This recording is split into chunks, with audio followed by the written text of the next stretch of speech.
Hello everybody and welcome to a very windy Manchester. Hope everyone is doing well and the pace of preparations are going well. And this should be one of peace and happiness for all mankind. So let's dive straight in. We're doing Shevuot Daf 37 on B. Doesn't the second set stand ready to testify, so that the refusal of the first set of witnesses does not affect the monetary claim? Evidently, denial of a monetary claim to which there are witnesses is still considered a denial. Ravina said, here we are dealing with a case where at the time of the denial by the first set, the second set of witnesses related to one another through their wives, so that the second set was unfit to provide testimony, and their wives were moribund. Lest you say most moribund people actually die soon thereafter, and the witnesses are considered fit to provide testimony. The Bible teaches that in any event they are currently alive and have not died. The second set was therefore unfit to provide testimony. The Gemara suggests, come and hear proof from a Baita. In the case of a homeowner acting as a bailey who falsely claimed that a thief stole the deposit from him, and the homeowner took an oath to that effect and then admitted that he was lying, and witnesses came and testified that the item was not stolen from the homeowner. It depends on the circumstances. So let's see the footnotes of what that means. Claim that a thief, ta'anath ganov. The Braita discusses the case where the homeowner was an unpaid bailey who would not be liable in the case that the deposit was stolen or lost. Accordingly, his claim that the deposit was stolen exempted from liability. If it subsequently becomes evident that he lied and the deposit was in his possession, he himself is considered a thief and is penalized accordingly. And that's from the Bava Kama 63b. So what was the other footnotes? Ta'anas ganav b'fi kodon.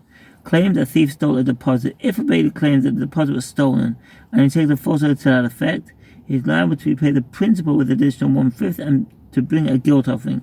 If after he takes the oath, witnesses testify that he was lying, and then in fact the deposit is in his possession, and the bailey admits to his lie, he pays a double payment since he is the thief.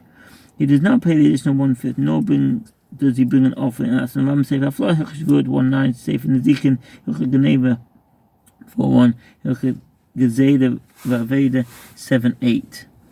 If he admitted to his lie before the witnesses came and testified, he pays the principal value of the item and the additional 1/5 payment for denying that he possessed the deposit, and he brings the guilt offering as atonement for false oath on the deposit. If he admitted the guilt after the witnesses came and testified, he pays the double payment. Kefel. A thief must repay twice the value of a stolen item. See Exodus 22:23. i.e., he must return the stolen item to its owner and make an additional payment equal to the value of the item. The additional payment is a fine. Accordingly, a thief is required to make this payment only if he is deemed liable on the basis of the testimony of others. If he voluntarily admitted his wrongdoing and seeks to return the stolen item or its value, he does not pay a fine. If one takes an oath that an item placed in his care was stolen, he is liable to pay double if the item is found to still be in his possession, and brings a guilt offering. Kever v'asham. The additional 1/5 is paid only in the event that the defendant admits to lying. The additional payment serves as a atonement for his transgression. If he was found liable through the testimony of witnesses, he pays the double payment and not the additional 1/5. The Braita indicates that even in the case of monetary claim to which there are witnesses, one is liable to bring a guilt offering. The Gemara responds, here too explain this Braita as Ravina explained the previous Braita, that at the time the homeowner took his oath, the witnesses related to their moribund wives and were unfit to provide testimony. Ravina said to Rav Ashi, come and hear another proof from that which is taught in a Braita. The halacha of an oath on a deposit are more stringent than the halacha of an oath of testimony, as one is liable to receive lashes for intentionally taking a false oath on a deposit, and one is liable to doing a guilt offering with at least 2 silver shekels for taking the oath unwittingly. Ravina infers from the fact that the Braita states that one is flogged. By inference, it can be understood that the Braita is referring to a case where there are witnesses to the fact that the deposit is in the defendant's possession and the defendant was forewarned, and yet it states one is liable to bring a guilt offering worth at least 2 silver shekels for taking the oath unwittingly. Rav Mordechai said to them, apart from this, you cannot say this Braita as a proof. As didn't Rav Kahana already say to the students in 37a, I am the one who teaches this Braita, and this is how I teach it. An oath on a deposit is more stringent than an oath of testimony. Since for taking a false oath on deposit, either intentionally or unwittingly, one is liable to bring a guilt offering worth 2 silver shekels, the Braisa is not referring to a case in which there were witnesses who forewarned him. The Gemara suggests, come and hear a proof from another Braisa. Now, no, if you say that the halacha that the Braisa discusses is true with regard to an impure Nazirite, who is indeed flogged for intentionally becoming impure, shall you also say that this is the case with regard to one who took an oath on a deposit who was not flogged? The Gemara elaborates, what are the circumstances of the Braisa? If it is a case where there were no witnesses, why is the Nazirite flogged? Rather, isn't it obvious that there were witnesses, and yet the Braisa teaches, shall you also say that this is the case where, with regard to one who took an oath on a deposit who is not flogged, it may be inferred that he does not receive lashes, but does bring an offering, even though there are witnesses. The Gemara concludes the refutation of the opinion of Rabba is indeed a conclusive refutation. So let's just see the footnote.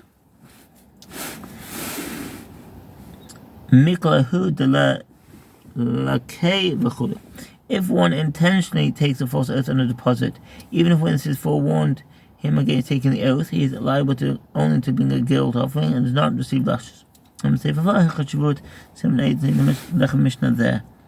Rabbi Yochanan says, one who denies any monetary claim to which there are witnesses is liable to bring a guilt offering for a false oath on a deposit.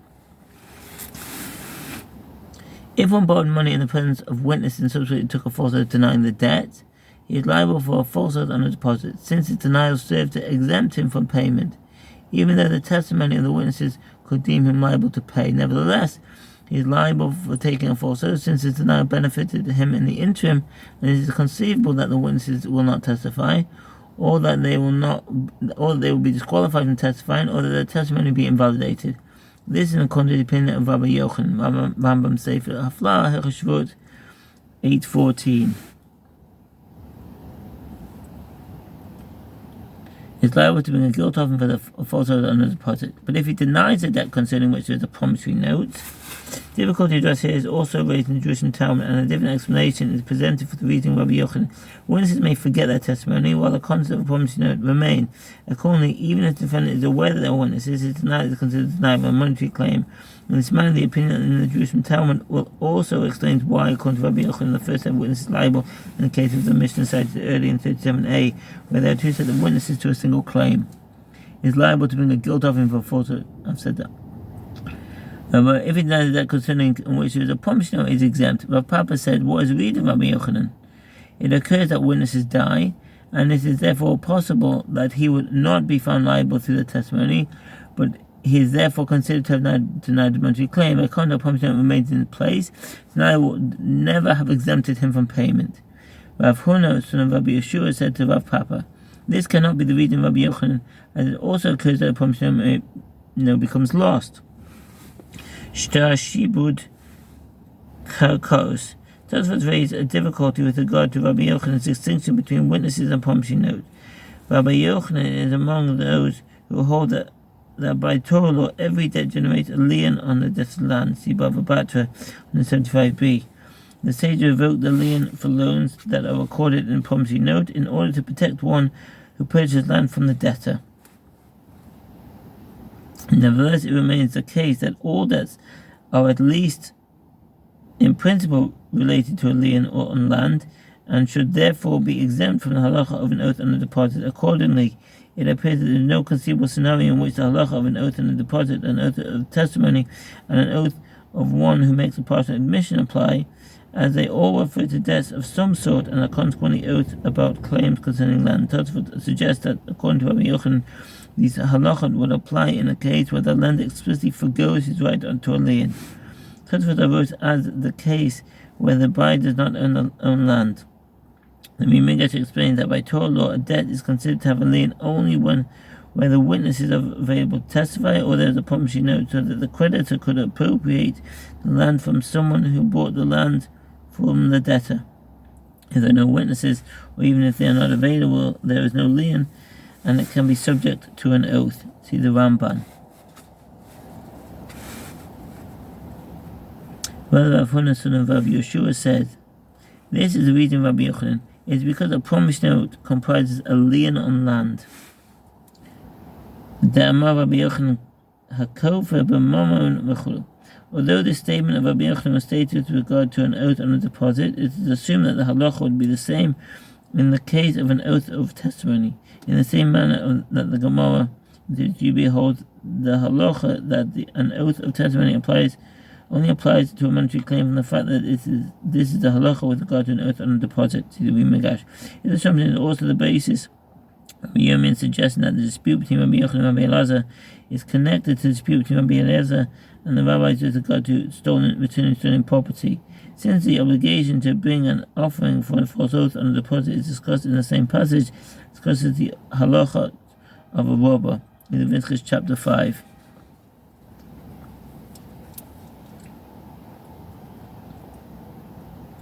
To which a witness is liable, but one who denies the claim concerning which there is a promissory note is exempt. And this conclusion according to the explanation of Rav Huna, son of Rabbi Yeshua, that the reason Rabbi Yochanan is that a promissory note comprises a lien on land, and one does not bring an offering for denying a lien on land. The Gemara affirms, indeed, it may be concluded. Rabbi Yomin said to Rabbi Abahu, shall we say that Rabbi Yochanan and Rabbi Elazar disagree with regard to the issue that is the subject of a dispute between Rabbi Elazar and the rabbis, as we learned in the Brisa, in the case of one who robbed another of a field and then a river flooded it? Hagoda sada mechaveiro ustafa na'avachunu. If one robbed another of a field, and the field is subsequently ruined through natural means, e.g. a flood or fire, the robber can say to the owner, that which is yours is before you. The reason is that land always remains in the possession of its owner. The robber will be liable to reimburse the owner for the loss in the value of the land, only in the event that he actually actively damaged the field. Ram Seif in the Zichin, Gezela Veda 814 91 Shulchan Aruch Mishpat 371 2. Shetafana, a river flooded it. When a river overruns its banks, severe damage may be caused to the adjacent fields. The floodwaters often uproot vegetation, causing it to decay and eroding the top layer of soil. Heavy flooding in which boulders are shifted from place to place can destroy the produce of an entire field and can even render the field worthless. And there's a picture of large rocks and slabs of concrete carried by a stream during a flood. He is liable to provide the field's owner with a different field, since the value of the flooded field is significantly decreased, and the robber must return the value of that which he stole. This is the statement of Rabbi Eliezer, and the rabbis say he is exempt from doing so, as he can say to the owner, that which is yours is before you. The robber may return the flooded field to its owner without reimbursing him for the loss in its value, since according to the rabbis, land cannot be stolen. Consequently, the field is considered to be in the possession of its owner, and he is not obligated in the midst of returning a stolen item. Rabbi Yirmiyah continues, and we say, with regard to what do they disagree, Rabbi Elazar interprets the verses that discuss an oath on a deposit and the mitzvah to return the stolen items according to the hermeneutical principle of amplification and restrictions, kalale ufratei, and the rabbis interpret them according to the hermeneutical principle of generalizations and details. So let's go into that a bit further. Kalalafrat, generalization and detail. When a generalization in the Torah is followed by a detail, one may assume that generalization refers only to what was specified in the detail. For example, the Torah states that burnt offerings may be brought from animals, from cattle, and from sheep in Leviticus 1:2. Animals, a generalization, includes cattle and sheep, but since these were specifically specified separately after generalization, it is derived that only cattle and sheep may be offered as burnt offerings, but not other animals. Generalization was included in such cases to prevent us from drawing other inferences by analogy from the details cited in order to include additional details. Amplification restriction refers to a series of exegetical principles that are somewhat similar to those of generalization and detail. In general, these principles are seconded by Rabbi Akiva in his school, although they were also employed by other schools to a certain extent. Amplification restriction tends to be more general than generalization and detail.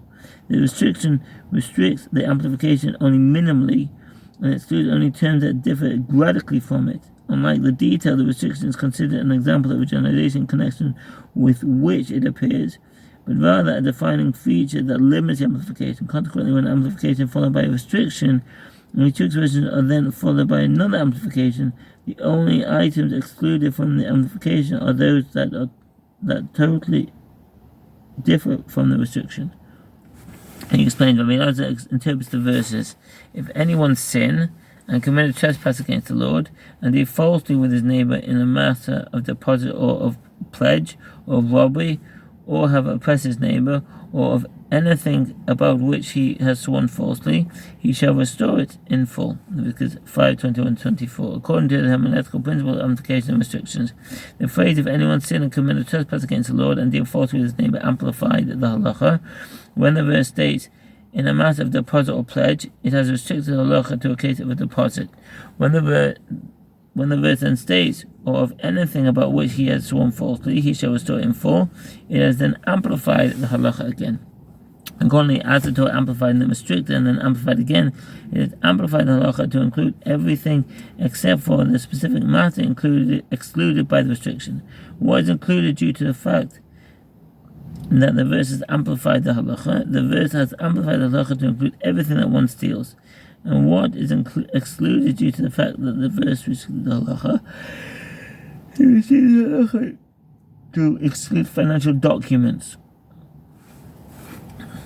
It restricts financial documents. The hermeneutical principle of amplification and restrictions mandates excluding from the halacha under discussion the single instance that is most similar to the examples mentioned in the verse. Here, this applies to financial documents, as they have no intrinsic monetary value and are utilized only as evidence of a meaning requiring other assets. While the loss of a financial document may cause monetary loss, that loss is considered indirect and is not a function of the document itself. Rav Hagan points out that in a case where the claim is with regard to the actual document and not to its contents, the halacha of an oath on a deposit will apply, which is dissimilar to a deposit in that their value is not intrinsic, but rather due to their function. Consequently, according to Rabbi Elazar, land that was stolen is included in halachot stated in these verses, and one who steals land must reimburse the field's owner. And the rabbis interpreted these verses according to hermeneutical principle of generalization and details. The phrase "and deal falsely with his neighbor" is a generalization. If one presents a claim against another with regard to land, a Canaanite is stable financial documents, and the defendant takes a false oath denying the claim, he is exempt from bringing a guilt offering for taking an oath on a deposit, and is also exempt from paying the additional 1/5 payment. He is liable to bring a sin offering for falsely taking an oath on an utterance. This is according to the opinion of the rabbi. This exemption applies also with regard to a false oath of testimony, as a halacha of an oath of testimony.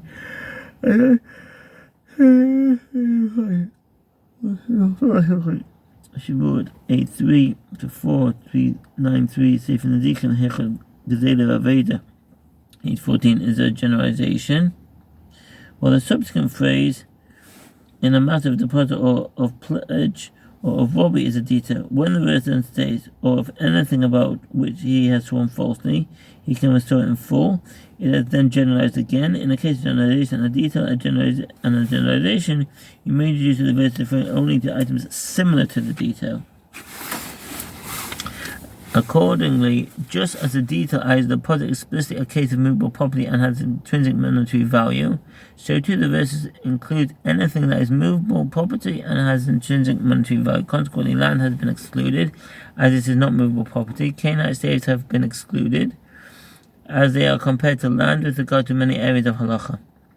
Financial documents have been excluded because, although they are movable property, they do not have any intrinsic monetary value. Rabbi Yirmiyah concludes, shall we say that the one who deems a witness is liable in a case of an oath of testimony concerning land, as Rabbi Elazar holds in accordance with the opinion of Rabbi Eliezer, that land is included in the midst of returning stolen property, and in the halachot of an oath on a deposit, and by extension in the halachot of an oath of testimony, and the one who deems them exempt, Rabbi Yochanan holds in accordance with the opinion of the rabbis that land is excluded from these halachot. Rabbi Abahu said to Rabbi Yirmiyah, no, the two disagreements do not completely correspond. The one who deems a witness is liable must in fact hold in accordance with the opinion of Rabbi Eliezer, but one who deems them exempt could have said to you, in this case of an oath of testimony, even Rabbi Eliezer concedes that they are exempt from bringing an offering, as the merciful one states, of anything about which he has sworn falsely, and not everything. So what does that mean? Mikol v'lo hakol, or of anything mikol and not everything. Accordingly, the verse excludes additional instances, i.e. land and Canaanite slaves, that are dissimilar to those mentioned in the verses Rashi. This derivation poses a difficulty, namely that the phrase of anything about which he has sworn falsely is employed to exclude land from the halakha of oaths, but also to amplify and to include matters of land in the obligation to return stolen property. It would seem that Rashi holds that the verse that serves as an amplification is in fact an earlier verse. In any of all these, Mikol that a man does in Leviticus 5:22, which discusses the requirement to return stolen property, while the later verse in Leviticus 5:24 it serves to exclude land and Canaanite slaves from the additional 1/5 payment and the obligation to bring a guilt obviously in the ritva. And the commentaries understand that Rabbi Elazar utilizes the same verse in Leviticus 5:24 to derive both halachot. Anything serves to amplify the halacha with regard to the obligation to return a stolen item, while of serves to exclude land and Canaanite slaves with regard to the halachot of an oath. The Rashi will see the Ramban,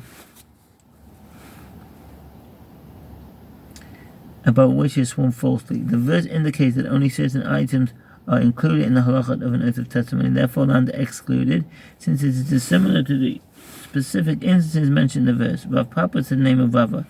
The Mishnah also is precisely formulated as it teaches, in a case where one accuses another, you stole my ox, and the defendant says, I did not steal your ox. If the claimant replied, I administered an oath to you, and the defendant said, Amen, he is liable. The Mishnah discusses a claim of a stolen ox, where it does not teach a claim of, you stole my Canaanite slave. What is the reason? Is it not due to the fact that Canaanite slave is compared to land? And one is not liable to bring an offering for a denial in a matter of a lien on land. Rav Papi said the name of Rava. There is no proof from the Mishnah, as say the last clause of the Mishnah. This is the principle. Any claim the defendant would have to pay based on his own admission, he is liable. And for any claim that he would not pay based on his own admission, but by the testimony of witnesses, he is exempt, even if he denies the claim against him and takes an oath to that effect. Rav Papi asks, what is added by the phrase, this is the principle, is it not to include even an accusation of, you stole my Canaanite slave, in the halacha of an oath on a deposit? Thank you for listening, and I wish you a very happy Pesach, and all the best. Bye.